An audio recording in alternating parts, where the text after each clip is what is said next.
राम राम सभी छोटे और बड़े भाइयों को का भाई अपना विशाल ताखर और हमारे साथ हमारे ताऊ जी से पूजनीय महावीर ताखर बहुत बड़े भगत हैं। ये श्री श्याम बाबा के सभी भगवानों के बहुत बड़े भगत हैं। तो आज से इनसे कुछ सवाल जवाब करेंगे श्री श्याम बाबा के बारे में।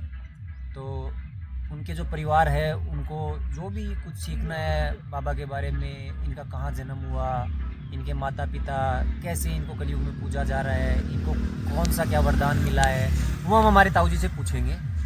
तो ताऊ जी आप बता सकते हैं कि हमारे हिंदू जो रीति रिवाजों में श्री श्याम जी का इतना ज़्यादा वो क्यों है, ट्रेंड क्यों चल रहा है, लोग इसको फॉलो क्यों कर रहे हैं? ऐसा है, इंसान की उत्पत्ति देवी से स्टार्ट हुई है। मानव जाति ही देवी और देवताओं की आशीर्वाद से आज अपने इस कलयुग में पृथ्वी के ऊपर संपन्न यापन जीवन कर रहे हैं। वो भगवान की कृपा से कर रहे हैं और माता पिता के आशीर्वाद से। ऐसा है, सभी को संतान प्रिय होती है। और अहलवती नाम की एक थी बर्बरिक, उसका पुत्र का नाम था। और ये पांडवों से संबंध रखते हैं, पांडवों के वंश से है इनकी स्थापना। तो उनके संतान नहीं थी तो उसने देवी की भव्य उपासना की और पूर्ण रूप से उसने यज्ञ हवन करवाए और विधि विधान से उसकी पूजा पाठ करवाए। उसके बाद में देवी ने उनको प्रसाद दिया। और तब जब बच्चे की छुट्टी की रात के अंदर भगवान संस्कार लिखता है, ब्रह्मा विष्णु महेश सभी जिसमें ओम बोलते हैं अपन, वो तीनों उसी के अंदर कंबाइंड होते हैं। ब्राह्मण देव ने कहा कि ये अगर देवी की पूजा करेगा तो इसकी आयु कुछ बढ़ सकती है और आपका जो पुत्र मोह है वो बना रहेगा।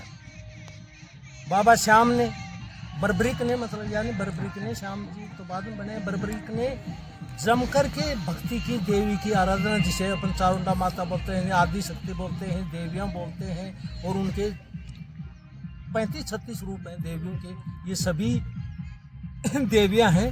और वो बात एक ही आती है, नाम से अलग अलग पूजी जाती हैं। तो देवी ने उसे खुश हो करके और वे एक वरदान दिया कि बोलो मांगो बर्बरिक, जो कुछ मांगना चाहते हो बोलो। देवी मेरे को मांगना भी नहीं आता है। तो उसने क्या किया कि देवी माता ने उनको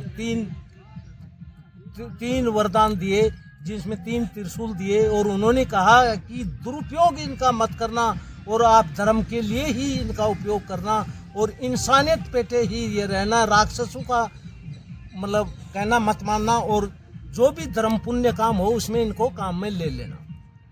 इधर क्या हुआ कि पांडवों और कौरवों के अंदर युद्ध की सी स्थिति आ गई। कौरव छल और कपट और घृणा से पांडवों को देखा करते थे और वो 100 थे और वो थे 5। तो कभी उसने पांडवों ने एक बार ये कह दिया कि आप अंधे हो क्या, अंधों के अंधे ही हो, क्योंकि इनकी कौरवों की माता अंधी थी। तो उसने और भी ज्यादा करना हुआ कि उसने वह क्या कहा कि द्रौपदी का चीर हरने लग गए। और जब यदा यदा धर्म से तदा तदा विकलाने भारत, जब भी धर्म की हानि होता है तो प्रभु स्वयं जन्म लेते हैं और मानव जाति का कल्याण करने के लिए वो अवतारित होते हैं इस पृथ्वी पे। तो उन्होंने, कृष्ण भगवान ने द्रौपदी का चीर बढ़ाया और इतना चीर बढ़ाया कि उसका अंत ही नहीं आया। लास्ट में उसने उन्होंने कहा कि बोलो ठीक है, वो जुए में हार गए थे इसलिए उन्होंने द्रौपदी को दाव पे लगा दिया और उनका युद्ध हो गया। क्यों? जब स्त्री या कन्या की जब द्वेष होता है तो वो उसका अपमान कोई भी आदमी नहीं सहन कर सकता, न बुजुर्ग कर सकता, न जवान कर सकता। जो मानव होगा न इंसान कर सकता, न देवता कर सकते और न इंसान कर सकते। तो उन्होंने क्या किया कि युद्ध के लिए ललकार दिया। तो युद्ध में तो क्या था कि वो 100 थे और वो 5 थे, वो जीतने वाले कहाँ थे। तो उन्होंने क्या किया कि कृष्ण भगवान ने सोचा कि ये तो धर्म के विजय होगी और अधर्म का नाश होगा और ये इसका विपरीत होने वाला है। तो वो आकर के, और इंसान कभी भी अगर किसी के पास में मांगने के लिए जाता है तो वो पैर की तरफ खड़ा हो जाता है, नहीं कि सिर की ओर। तो पैर की तरफ जाकर के भगवान ने कहा पांडवों ने कि हमारी तो विजय हो रही है। तो बोले वो आप किसी ने, तो इसको बर्बरिक को उन्होंने उसी दिन क्या दे देते कि तू हारे का सहारा बनेगा, जो भी हारता दिखेगा और धर्म की अविजय होती दिखेगी तो तेरा उसमें योगदान रहेगा। तो बर्बरिक तो हारे का सारा बनने वाला था और पांडव हारने वाले थे। तो कृष्ण भगवान ने सोचा कि उल्टा हो गया, ये तो वरदान तेरे से भी तगड़ा है। तो कृष्ण भगवान बर्बरीक की परीक्षा लेने के लिए और ब्राह्मण का वेश बना करके, जिस प्रकार से भगवान ने 52 आंगल का बन करके पृथ्वी को नापा था, पूरी पृथ्वी को 2 पैर रखे गए थे, तीसरी के लिए स्थान नहीं मिला था, तो उसी प्रकार से भगवान ने इनकी परीक्षा लेने के लिए बर्बरीक की उसके सामने ब्राह्मण का रूप लेकर के आ गए। बोले वह भगवान कहाँ जा रहे हैं आप बर्बरीक? बोले मैं महाभारत का युद्ध जिताने के लिए जा रहा हूँ। बोले आप जिताओगे? युद्ध को आप जिताओगे? वो 100 है, आप अकेले हो? बोले मेरे पास में ऐसे है कि मेरे को वरदान है और मैं हारे का ही सहारा बनूंगा और धर्म की ही विजय होगी। तो उसने साब हट कर ली। तो वो भगवान श्री कृष्ण थे, वो तो अंतर्यामी थे, वो सोच रहे थे कि युद्ध को जिताएगा और कौरव जीतेंगे और ये पांडवों को जिताएगा, अपना मतलब वो कुछ भी नाम भी नहीं होगा। तो कृष्ण की तो लीला ही अलग थी। तो कृष्ण भगवान ने कहा कि आप अपना परीक्षण दे के जाओ, परीक्षण दो। और परीक्षण क्यों? आज सब ही मतलब परीक्षण के लिए ही, नाम के लिए ही वो करते हैं। तो जिस प्रकार के मार का दे के जाओ, मतलब इस हिसाब से।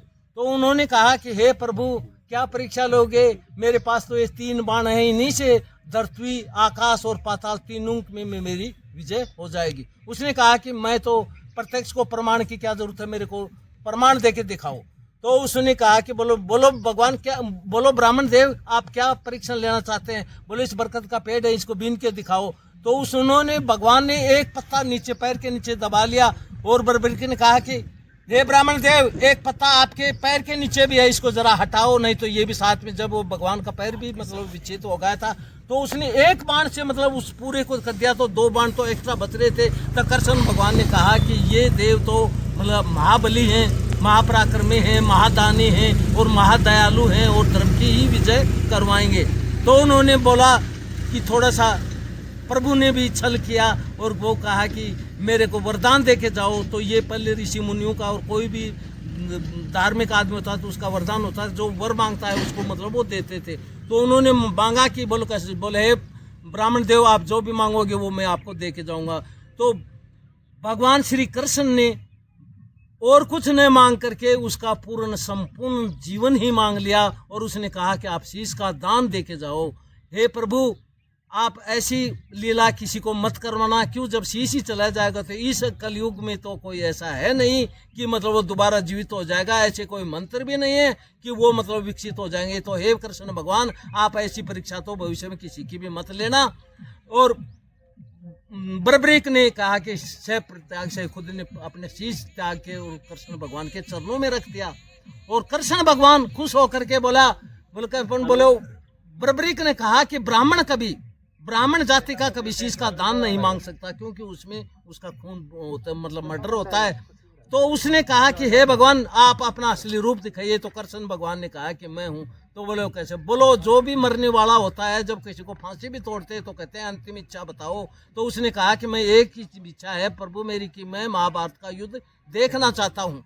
वो जो शीश का दान दिया था जो जैतखंड पे जाके पड़ा था, जैतखंड बहुत की ऊंचाई थी और वो पूर्ण रूप से मतलब पूरा देखा हुआ मतलब दृश्य उसको नजर आता था, दिख रहा था वहां से।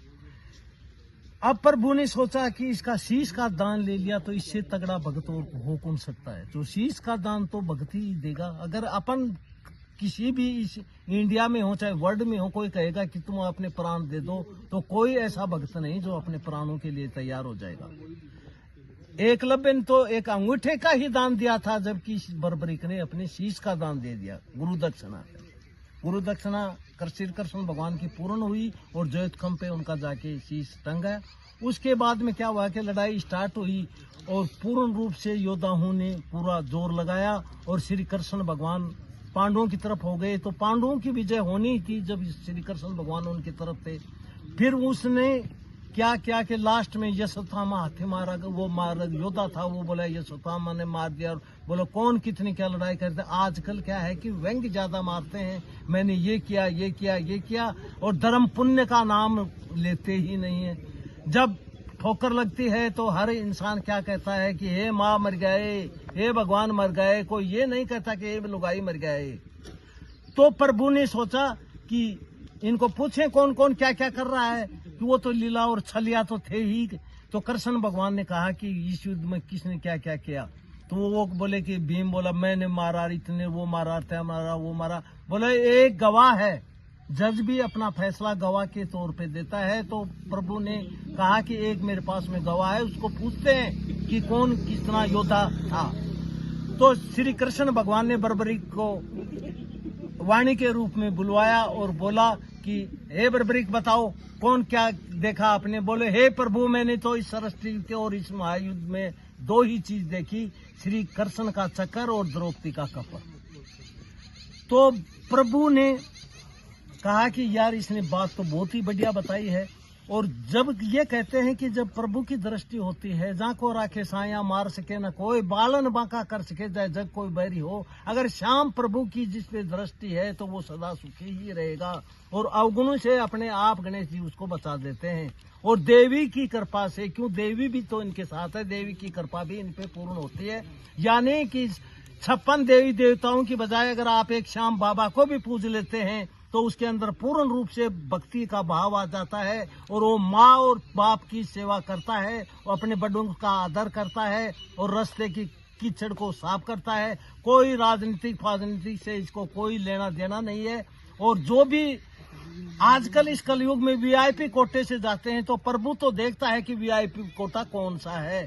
प्रभु के लिए सभी जीव और प्राणी एक हैं। और कभी भी किसी इंसान को अगर विकसित होना है, उच्च स्थान प्राप्त करना है, तो अभिमान को न त्यागे, खुद को स्वार्थ को के लिए श्याम को न करे। श्याम जी से कुछ भी न मांगे। श्याम बिगर मांगे ही समझते हैं कि अगले की भावना क्या है, बिगर मांगे ही दे देते हैं। क्या मालूम प्रभु अपन को ज्यादा दे रहा और अपन थोड़ा सा मांग ले। तो प्रभु की ऐसी कृपाएं होती हैं कि जब देवताओं और राक्षसों का युद्ध हो रहा था तो राक्षस देवताओं से भारी पड़ रहे थे। उस टाइम में भी आदि शक्ति ने ही देवताओं को जिताया था। और शिव और पार्वती, पार्वती का नाम ही सीता है और पार्वती का नाम ही आदि शक्ति है। ये सभी देवियों के रूप हैं। तो हमेशा आदमी से, इंसान से देवी पूजनीय ज्यादा होती है। जिस प्रकार से नाम भी कमांड चलता है, सीता और राम, शिव और पार्वती, लक्ष्मी और महादेव, लक्ष्मी और विष्णु भगवान, लक्ष्मी और विष्णु। इस प्रकार से जो भी आदमी कन्या का आदर करता है वो हमेशा ही पूजनीय होता है। जिसका एक उदाहरण है, नवरात्रों में तो अपन 9 कन्याओं को देवी का पूर्ण रूप देते हैं, उनके पैर धोते हैं। और उसके बाद में, नवरात्रों के बाद में 300 दिन आंखें फाड़ फाड़ करके बच्चियों की तरफ देखते हैं तो वो देखो कि विनाश का ही रूप है। वो इंसान कभी भी उत्पत्ति की ओर नहीं जा सकता है। कहते हैं कि माता माता होती है, भाभी भी माता होती है, छोटी बच्चे कन्या होती है, वो खुद की कन्या से भी 21 होती है। और खुद की पुत्र वधू बच्ची से भी अच्छी होती है, क्योंकि वो बच्ची तो अगले घर चली जाती है। और वो पुत्र वधू है, वो उसकी बुढ़ापे के अंदर नंगे और उबाने की सेवा करती है। क्यों, अकेले के बस की किसी की बात नहीं है। जो इंसान पुत्र वधू को अपनी कन्या के रूप में देखेगा और अपने खुद की बच्ची के समझेगा, उसी का भी भगवान भला करता है। और जो इंसान कर कर और पर गर्मी करता है, उसका कभी भी लक्ष्मी का वास नहीं होता है। लक्ष्मी, अष्ट लक्ष्मी जिसके घर रहती है, रावण के घर अष्ट लक्ष्मी थी। लक्ष्मी नहीं जानी थी, रावण की सोने की लंका चली गई। तो इंसान का भक्ति के बिगर कुछ भी नहीं है। जो भी भक्ति नहीं करता है वो ये समझो कि पूर्ण रूप में जीवन, मानव जीवन ही उसका व्यर्थ है। और सबसे बड़ी सेवा है माँ और बाप की। माँ और बाप की, माता और पिता की सेवा जो नहीं करता है तो उसको देव देवताओं के पास में जाने से कोई फायदा नहीं है। जो वृद्धों की, बच्चों की और विकलांगों की और अपाहिजों की और अपने से असहाय लोगों को कुछ सहारा देता है। कोई जरूरी नहीं कि आर्थिक सहारा ही दे। अगर आप एक बुढ़े को पकड़ के उठा लेते हैं, उसके घुटनों में दर्द है, तो वो भी एक महा सेवा है। श्री श्याम बाबा बर्बरीक के बारे में जो उनकी कहानी थी वो पूरी हमारे ताऊ जी ने अपनी ज़बानी समझाई है आपको। तो इनसे पूछेंगे कि इन्होंने बाबा श्याम की भक्ति कब से स्टार्ट की, कैसे इनको पता लगा कि बाबा श्याम की भक्ति में इतनी आस्था है, इनका प्रेम कैसे बढ़ा। इतना टूट प्रेम मैंने नहीं देखा किसी भक्त के लिए। तो इनसे पूछेंगे कि इन्होंने कब इसके बारे में जाना और क्या इनको फ़ायदे हुए कि इनकी भक्ति बढ़ती ही चली गई। ऐसा है, तो हर इंसान का उतार चढ़ाव होता है। सूर्य पूर्व में उगता है और पश्चिम में छिपता है। हर इंसान के अंदर ही दुख और सुख आते रहते हैं। दुख और सुख बहन भाई हैं। दुख को देख के घबराना नहीं चाहिए और सुख को देख के अति प्रसन्न नहीं होना चाहिए। और कहने का मतलब अभिमान से दूर रहना चाहिए। जो भी भगत कोई भी भक्ति करता है, चाहे किसी भी चीज़ की हो, उसको अहंकार तो परित्याग देना ही चाहिए, तब ही प्रभु उसकी मनोकामनाएं पूर्ण करता है। मैं महावीर सिंह, ग्राम सरदारपुरा बबाई से हूँ और जाति मेरी जाट है। कहते हैं जाट जवाई भांजा रह बारी सुनार, होता न कभी किसी का कर देखो व्यवहार। ये सब स्वार्थी बातें हैं और कहने की हैं कि जात पात के अंदर कुछ भी नहीं रखा है। जात का चाहे कोई भी हो, एक महाजन के घर काम करके हाथ धो के और शुभ कमाई से जो भी इंसान करता है। हरिश्चंद्र ने भी एक चांडाल का रूप निभा करके अपनी भक्ति निभाई थी और प्रण निभाया था। जात पात के अंदर कुछ भी नहीं रखा है। भक्ति की अलग ही जाति होती है, अलग ही भावना होती है, अलग ही सनातन धर्म होता है। आप अगर एक सनातन धर्म को बचा ले गए तो भी आप एक भक्ति हो कहलाओगे। क्यों कि आज की जनरेशन दूसरी साइड में जा रही है, कोई धर्म परिवर्तन कर रहा है। ऐसे बहाव में न बह करके और हिंदुत्व की पूर्ण रूप से रक्षा करें और सनातन धर्म की मतलब बढ़ाएं, सनातन धर्म को बढ़ाएं और देश को संगठित रखें, जिसी का नाम भारत है। भारत बना है भरत से और राम से, सीता से, लक्ष्मी से। नहीं कि आप ये देखो कि नाम में ही आधे उनके संस्कार आते हैं। जिस प्रकार से आप लक्ष्मी, कौशल्या, सीता ये नाम कटाते हैं, आप केकई क्यों नहीं कटाते हैं कि केकई का व्यवहार सही नहीं था, उसके अंदर स्वार्थ था। इसकी खुद का बच्चा राजा बने और राम को वनवास मिले और इसमें उसी की भलाई हो। वो भी एक के उसकी दासी के बहकाव में आकर के उसने ऐसा कर लिया। तो आप जब भी कुछ करते हैं, भगवान हर इंसान के अंदर होता है। जो आपका मन मांगे वही आप करना। अंदर से एक धड़कन बैठती है और वो धड़कन अगर आपकी सही है तो सही है काम।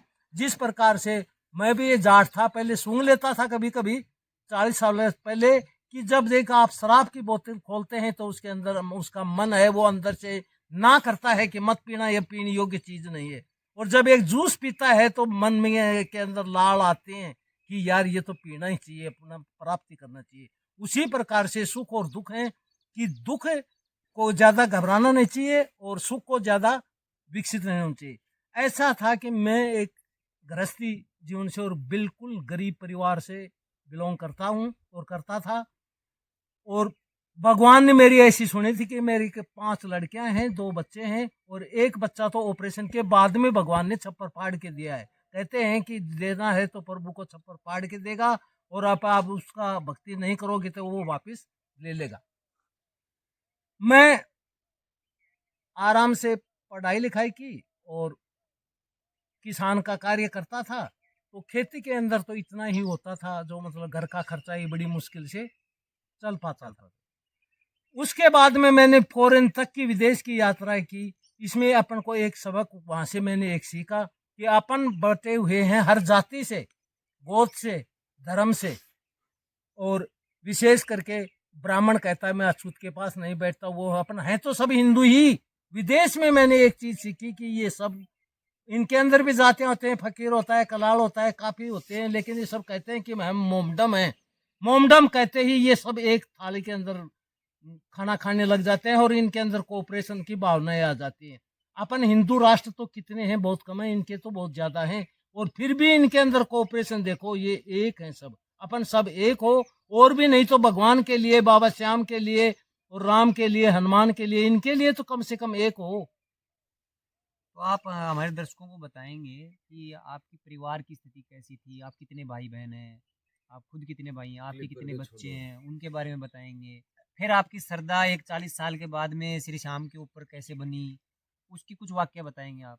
ऐसा है, मैं फॉरेन के बाद में आ गया तो वहां से भी भगवान ने मेरे को मतलब सहारा नहीं दिया और मैं घर पर आकर के खेती के ऊपर पूरा जोर दिया। मेरा एक दोस्त था, वो बोला कि यार तू सब देवी देवताओं को मांगता है, मेरी कहने से तू एक बार श्याम जी के जाके आओ। मेरे को हंसी आई, भैया श्याम जी क्या करेगा, काम तो मेरे को करना पड़ेगा, मगर आपने मार्गदर्शन दिया, पहले मेरे को फायदा बताओ। क्यों, मैं तो जाट रह गया। मैं सोचा कि मैं एक बार जाऊंगा, दोबारा मुंह करके भी नहीं जाऊंगा श्याम जी की तरफ, अगर मेरी मनोकामना पूर्ण नहीं हुई तो। फायदा नहीं हुआ तो फिर उसने कहा आप चल के तो देखो। मैंने बड़े चाव से और निस्वार्थ से गया, और भगवान से मैंने 3 चीज मांगी कि मेरे को धन दौलत आ जाए, मकान आ जाए, और 5 बच्चियां थी, इनकी बढ़िया शादी हो जाए। मैं पहली बार गया तो 6 महीने में भगवान ने मेरे को दे दिया। अब आप ये कहोगे 6 महीने में एक दरिद्र आदमी भगवान कैसे बनेगा? 5-5 बच्चियों का साथ कैसे शादी होगी? गांव में बढ़िया इज्जत से शादी कैसे होगी? बच्चे छोटे थे, उनके पढ़ाने का खर्चा भी था। मेरा भगवान ने पूर्ण रूप से काम किया, और बहुत ही इज्जत से बाबा ने काम करवाया, सहयोग दिया। और सहयोग क्या दिया, यहाँ तक कि मैं बीमार रहता था, मैं बिल्कुल तंदुरुस्त हो गया, और भगवान के प्रति मेरा लगाव हो गया। फिर मैं एक बार गया तो हमने सेवा का मौका भगवान ने दे दिया हमें, श्याम प्रभु ने, कि हमें वॉलंटियर के रूप में बागचंद स्टेडियम के अंदर हमें कार्ड दिए गए, और हम संयुक्त रूप से कुशला बाबा के भक्त थे। 20-30 हमने 3-4 रोज तक बढ़िया सेवा की मेले के अंदर, वॉलंटियर के रूप में हमने काम किया। पानी दिया, खाना दिया लोगों पानी दिया, खाना दिया, यहाँ तक कि अनजान बच्चों के हमने कपड़े भी साफ किए। जब माँ बाप एक बच्चे को जन्म दे देते हैं, लेकिन अगर उसकी सफाई करनी होती है तो सासू और ससुरे की साइड में करते हैं कि मम्मी इनको साफ करो। वो एक बार हकीकत बात है कि मैंने यहाँ तक भी किया कि एक पैर था बढ़िया, और उनके एक छोटा सा नन्हा बच्चा 2-3 महीने का, उसने टॉयलेट कर दिया, तो वो उसकी सफाई करने से शर्मा रहे थे। मैंने उसकी भी श्याम बाबा के लेके नाम उनकी सफाई की, पता नहीं वो श्याम था या क्या था। जय श्री श्याम। क्यों, हमें वॉलंटियर के रूप में सिखाया गया था कि वृद्ध और बच्चे हैं, ये भगवान के रूप है, इन्हीं के रूप में बाबा दर्शन देता है।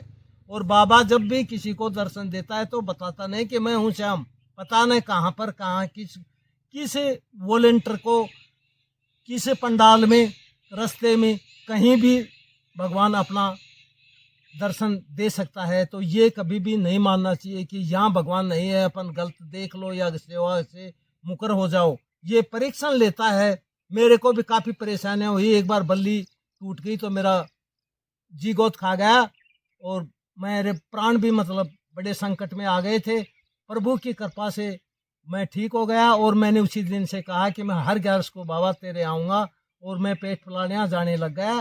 फिर हमें मौका वॉलंटियर का नहीं मिलता तो हम लेके झाड़ू और रिंग से और खाटों तक के सफाई करने लग जाते थे। लोग सफाई करने से शर्माते हैं, और बिड़ला बनने से आगे शर्माता है। जिस प्रकार से कहते हैं कि नींव की ईंट तो कोई नहीं बनता, कंगूरा सब बनाने लग जाते हैं। असली नींव की ईंट तो वही है जो सेवा करता है और निस्वार्थ भावना से करता है, और अपनी सीमा में रह करके अपना जीवन यापन करता है। आप लोग कितने भाई हैं? हम 3 भाई हैं। 3 भाई हो आप। तो उनमें सभी में श्री श्याम बाबा के ऊपर सबसे बड़ी भक्ति आपकी ही है?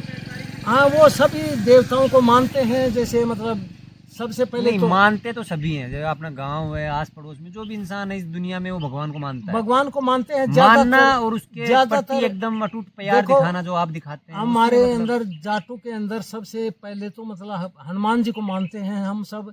क्यों, हनुमान जी को जिस टाइम में कुआं और चिड़स से पानी निकाला करते थे, उस टाइम में हर अक्षण पे, हर 1 मिनट में जय बजरंगबली, जय बजरंगबली, जय बजरंगबली कहते थे, तो लोगों को टेंशन ही नहीं बढ़ता था। वो जय बजरंगबली में ही पूरा दिन अस्त हो जाता था, और उनका काम भी हो जाता था।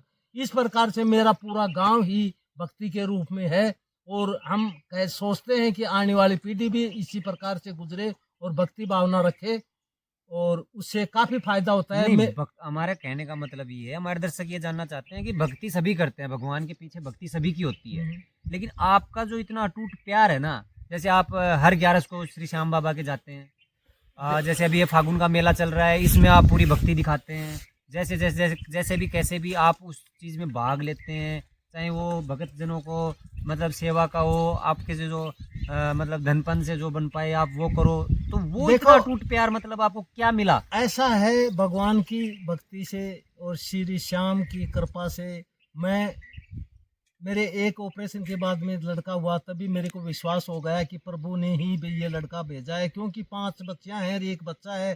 खुदा न खास्ता वो बच्चा बीमार हो जाता है, वो उसके अंदर रक्षाबंधन को भी नहीं जा पाता है। तो ये प्रभु ने मुझे एक तो ये सबसे बड़ा दिया कि वो मेरे एक बच्चा और हो गया।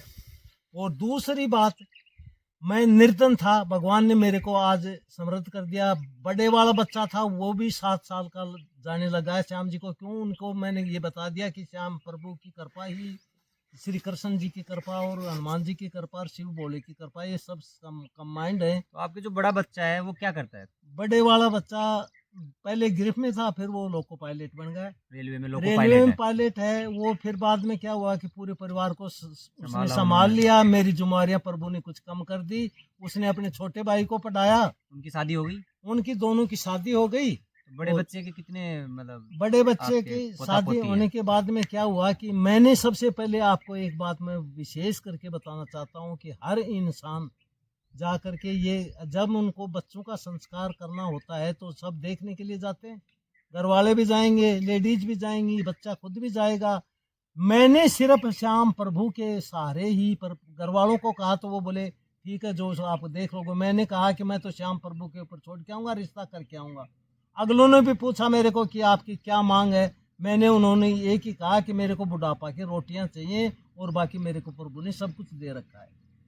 बढ़िया उनकी शादी हो गई, बढ़िया बच्चियां आ गई दोनों, और उन बच्चियों को मैंने पढ़ाया लिखाया तो वो दोनों बच्चियां भी सर्विस लग गई। अच्छा, और आपकी बहुएं भी सर्विस में हाँ, है? दोनों बच्चियां भी सर्विस तो में बड़ी हैं। बहू कौन सी जॉब में? बड़ी बहू टीचर लाइन में है, टीचर लाइन छोटे में। वाले भी शिक्षण संस्थान में ही है, LDC LDC है या UDC है। UDC है। और छोटे वाले बच्चे ने भी मेहनत की, तो वो भी क्या है कि आज वो CPWD में जैन है। जैन है। तो मैंने तो बहुत समर्थ हो गया आपका पूरा परिवार? मतलब बाबा की पूर्ण रूप से कृपा हो गई। और अब तो ये है कि 5-10 साल और इसी प्रकार मतलब से आप भक्ति बैठे में हैं, निकालते 4 रहे। नौकरियां गवर्नमेंट की घर आ रही हैं, बच्चे एकदम खुश हैं, परिवार खुश है, पोता पोती हैं, आप उनसे परिवार भी खुश है और मेरा गांव भी पूरा खुश पूरा है खुश कि है। चलो हमारे गांव के अंदर बेरोजगारी तो कम हुई और कुछ इनकम भी बढ़ी। जब इंसान के पास में कुछ होता है तो वो कुछ ना कुछ तो करता ही है, गौशाला में देगा, कुछ ना कुछ जानवरों दान को करता है, करता है, जहाँ कुछ ना मन दान होता है पुण्य तो वहाँ करेगा। लगाता है। बच्चों को भी श्रद्धा के अनुसार कुछ मतलब दिया जाता है। सब कुछ होता है। तो प्रभु की लीला ऐसी है कि जो भी श्याम भक्त होता है और श्याम कृपा करता है तो श्याम की मतलब भक्ति कभी भी व्यर्थ नहीं जाती है। तो आपका कहने का मतलब है मेरा कि कहने का मतलब, मेरा 40 साल का एक्सपीरियंस है। मैं लिख के दे सकता हूँ, बॉन्ड पे लिख सकता हूँ कि श्याम कृपा होती है। आपका कहने का मतलब है जो अटूट प्यार दिखाएंगे, भगवान के प्रति श्रद्धा दिखाएंगे, भगवान के प्रति उनके श्रद्धा घर में सुख संपत्ति और दौलत और सब शोहरत जो चीजें सब सब कामनाएं, होगी, सब खुश कामनाएं रहेगा, पूर्ण रहेगी, निरोगी काया निरोगी रहेगी, काया रहेगी। सब कुछ होगा। इस भक्ति के साथ साथ माँ बाप की सेवा भी बहुत वो जरूरी तो है। देखो जरूरी है। पहले देखो, पहले भगवान ही माँ बाप पहले होते हैं। भगवान, वो देवी का रूप ही माँ वो होती है माँ और होती है, पिता जो होता है कोख से वो जन्म भगवान देती का है। रूप होता है। मतलब दूसरी बात, जो भी कोऑपरेशन से भक्ति भाव करता है, इसके मतलब जितने भी भक्त बढ़ाता है उतना ही प्रभु इसके ऊपर दया करता है। और जिस जिस प्रकार से समय व्यतीत होता जाएगा, कलयुग आता रहेगा और ये बाबा वैसे कृष्ण के रूप में पूजता रहेगा। जय श्री श्याम, जय श्री मैं एक और सवाल करना चाहूंगा आपसे। जैसे आपके जो ये गांव जो सरदारपुर है आपका, जहाँ पर अपन बैठे हैं, तो ये जो पंडाल लगा हुआ है, तो ये भी मतलब आपकी भक्ति को देख के कुछ ऐसा कुछ की भक्ति से, आपकी भक्ति से ऐसा है, इंस्पायर होके इन्होंने ये सेवा भावना चालू की हो कि भाई है। लो श्याम बाबा का भगत हमारे बीच में है तो अपन भी कुछ सेवा करते ऐसा हैं। है, हमारे गांव के अंदर मेरे से सीनियर एक कैलाश जी और हैं भगत, उन्होंने जाना शुरू किया, फिर मैंने जाना शुरू किया। मैंने 5-7 को बताया तो हर आदमी के मन के अंदर भाव हो गए और मेरे गांव से काफी भगत तैयार हो गए। आपको देख के लोग बढ़े हैं, बाबा की भक्ति मतलब करने में व्यस्त हुए बाबा हैं। की भक्ति भी करने लग गए और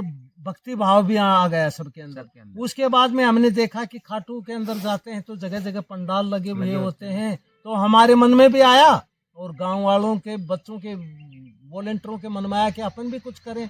तो हमने एक चाय के पिलाने लस्सी मात्र से स्टार्ट किया था। आज पूरी व्यवस्था दे रहे हैं, रहने खाने, रात को सोने, सब कुछ की पूरी व्यवस्था हो रही है। और दूसरी बात, हमारे वॉलेंटियरों के अंदर ये है कि बाबाई और नीम का थाना के बीच में अगर कोई भक्त के साथ कुछ होता है तो हम सबसे पहले सक्रिय होते हैं और गलत भावना को नहीं पनपने देंगे और नहीं पनप रही है।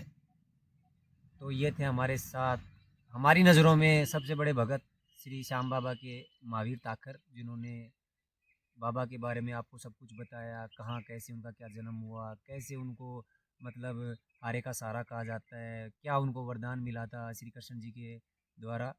और इन्होंने अपने परिवार के बारे में बताया कि ये कहाँ से कहाँ उठ के गए हैं सिर्फ बाबा की कृपा से। तो कहने की बात है कि हारे का सहारा श्री श्याम हमारा, आस्था ना छोड़ें, आस्था बना के रखें, बाबा सबको कुछ न कुछ देता है। तो ये अपना एक्सपीरियंस साझा किया है। दोस्तों कैसा लगा आपको? वीडियो को लाइक करें, सब्सक्राइब करें और शेयर करें। ये कुछ बोलना चाहते हैं एक बार फिर? आप ये करके देखो, अगर आप बाबा को एक फूल के हार दो, गले का हार फूल दोगे तो बाबा आपको गले का हार देगा। आप बाबा के रास्ते से एक कंकर उठाओगे तो आपका पूरा जीवन का ये रास्ता साफ करेगा। बाबा जो ताली इसके कीर्तन में बजाएगा उसको वो ये खजाने के और कुबेर की ताली देगा। हर बाबा के भक्त की हर दिन दिवाली और हर दिन दशहरा रहता है, रात दिवाली और दिन दशहरा रहता है। जिस प्रकार से अपन किसी बच्चे की शादी के अंदर नाचते हैं, अगर बाबा के कीर्तन में आप जरा पैर हिला के तो देखना, ताली बजा के तो देखना और जरा बाबा के अंदर मस्त होके तो देखना, तो पैर अपने आप अपने दीवाना बन जाओगे। और बाबा अपने आप, इतना सस्ता और इतना आसान कोई भी नहीं है, भोले से भी भोले हैं। तो ये थे हमारे साथ हमारे ताऊ जी महावीर ताखर श्री श्याम भगत। इन्होंने सब कुछ बताया, कैसे श्याम भक्ति होती है, कैसे क्या होता है। अभी एक एज हो गई इनकी तो कमर में दर्द होने लग गया तो लेट रहे हैं। बाकी जितना प्यार आप बाबा के ऊपर दिखाएंगे, बाबा उतना ही प्यार डबल करके आपको लौटाएगा। तो चैनल के साथ बने रहें, लाइक करें, सब्सक्राइब करें, वीडियो अच्छा लगे तो शेयर ज़रूर करें। धन्यवाद।